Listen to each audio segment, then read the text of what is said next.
Il n'y a aucune raison pour qu'on ne puisse pas mettre des gènes jusque-là étrangers dans un corps humain.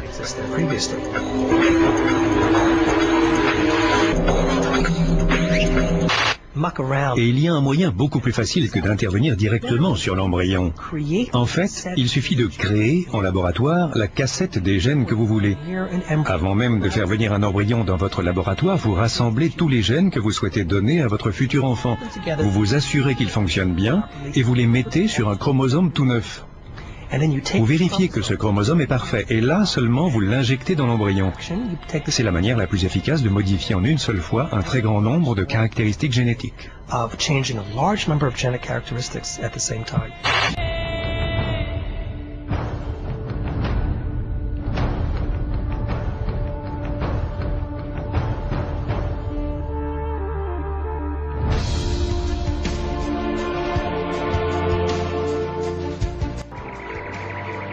Aujourd'hui, il est donc possible de choisir le sperme pour son enfant.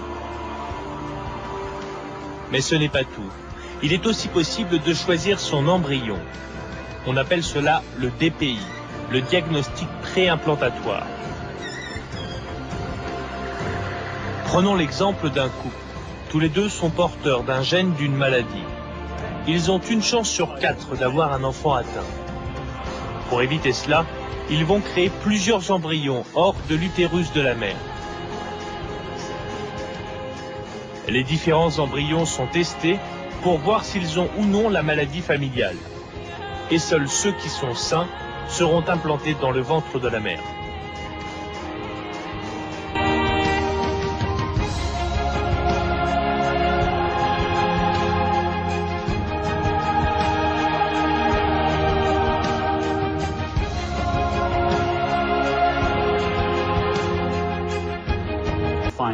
Si on peut identifier une mutation génétique, quelle que soit la maladie, alors on peut utiliser le DPI pour analyser les embryons.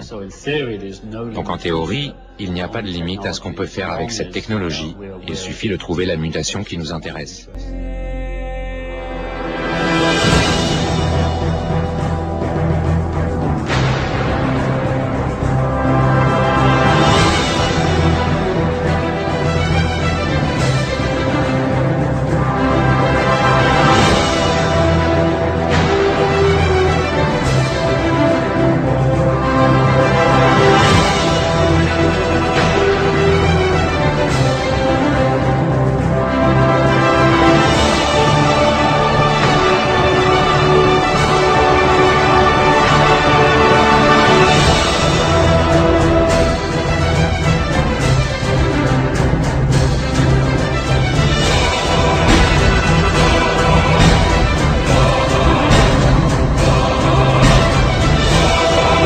À sa grande surprise, après avoir placé un embryon de souris dans un milieu de culture, il remarque que certains gènes sont soudain désactivés.